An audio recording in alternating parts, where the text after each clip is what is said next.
So I'm someone who has a tendency to fall into codependent situations. It is something that developed through my childhood because of my parental relationships. And I took on responsibility of feeling like I could make sure that everyone was okay, that the environment was calm, that any stress that I picked up on from either of my parents, I could try to fix that. And it became this bizarre skill that I crafted and fine tuned throughout my childhood and teen years, where I became so aware of the energy of other people in my environment that the slightest shift that occurred with them set off alarm bells for me.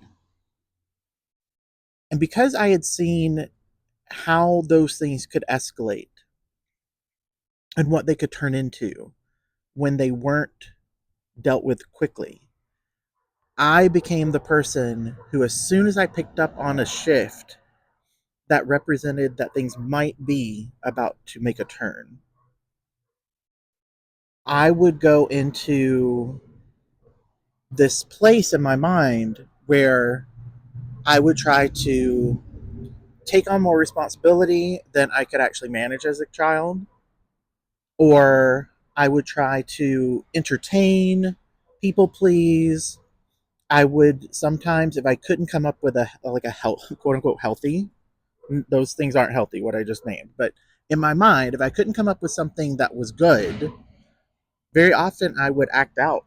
I would try to direct the potential anger or the potential frustration that was happening with the adults in my life onto me, because I knew that there was, in my situation at least, there was a line that wouldn't be crossed if it had to do with me. Things wouldn't escalate as much if I was the problem. If you relate to this and you've struggled in your adult life with codependency, I actually really would like to hear from you, because even though this is something that I've worked on myself through my spiritual practices, this is something that has come up and I've worked on in therapy, very traditional therapeutic sessions. Um, it's recently popped up again. It's recently shown up again in my life, and um, it's not that I was blindsided by it, but I was caught off guard by how extreme it had gotten. Because in this particular situation, it wasn't a one-sided expression of codependency, which is very often how codependent people discover or finally face that they are codependent.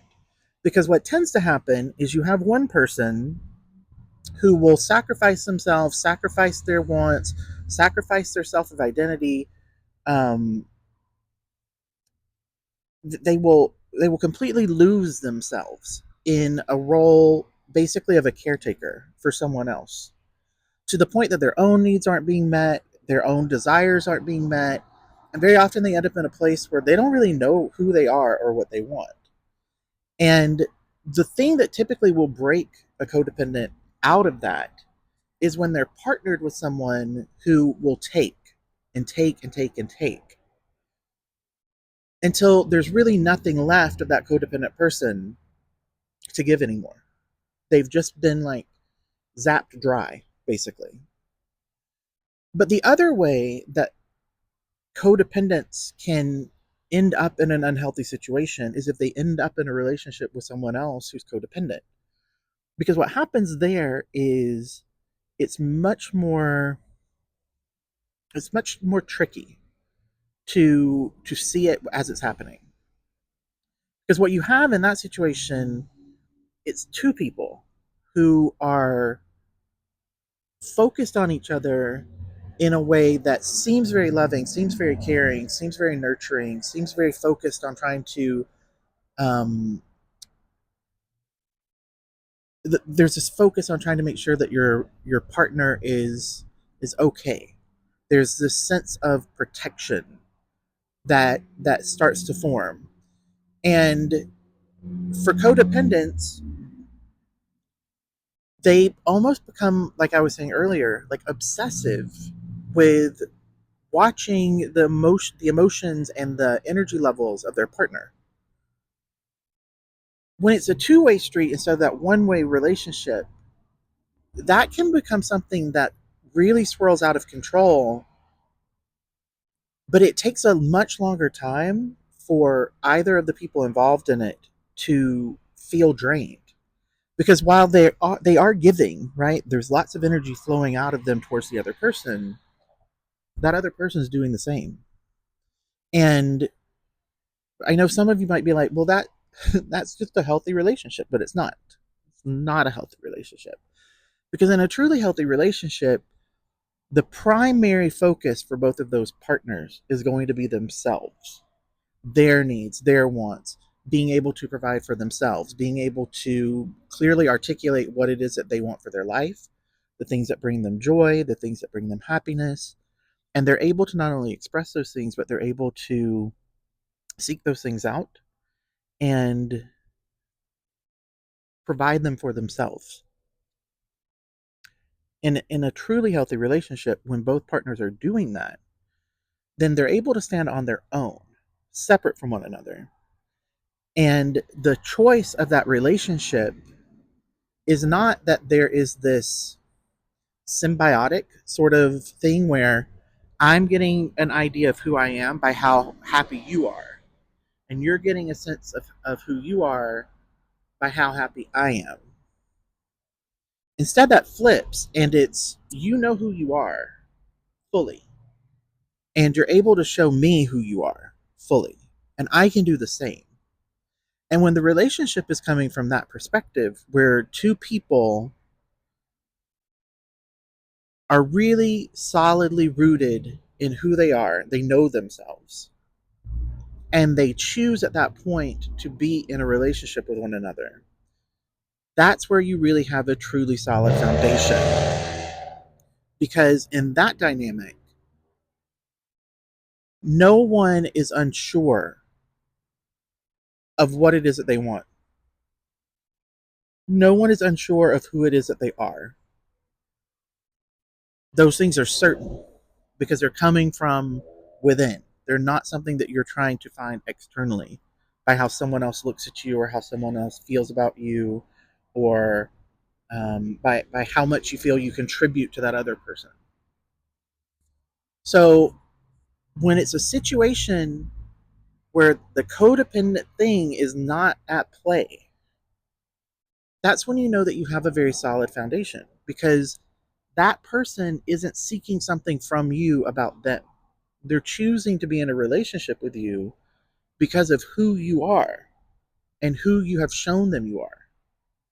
And I think that's one of the things that people who have a tendency towards codependency struggle with this because when you've spent a lot of your life really wrapped up in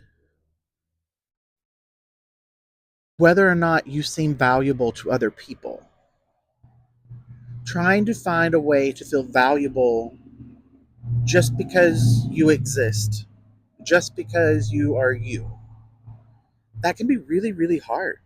And it's something that I think takes a lifetime of work to really unravel it, especially if it's something that started for you when you were very young. So I would love to hear comments or questions that you might have about this. It's a topic that I want to talk about more. And as I think I said this in this video, like I'm currently navigating this myself and I have a ton of tools. I've worked on this before. And so it's not like I'm stuck. It's not like I'm not able to figure things out. But it is interesting to me how it popped up again. And I think a lot of it had to do with the state of the world the past few years, the pandemic, the isolation of the pandemic, the fact that my relationship started during the pandemic. Um, and so I'm not shocked that it's something that I'm dealing with, but it's made me realize that sometimes people who have even done the work, who have really put in the effort to try to undo some of the behaviors and the patterns that they've realized are holding them back, sometimes those things can just pop back up for us, and it feels shocking when they do. So if you have questions, if you're relating to what I'm saying and you're also going through this right now, if you've worked on this and you feel shocked that it's something that's popped back up, please comment. Would love to hear from you.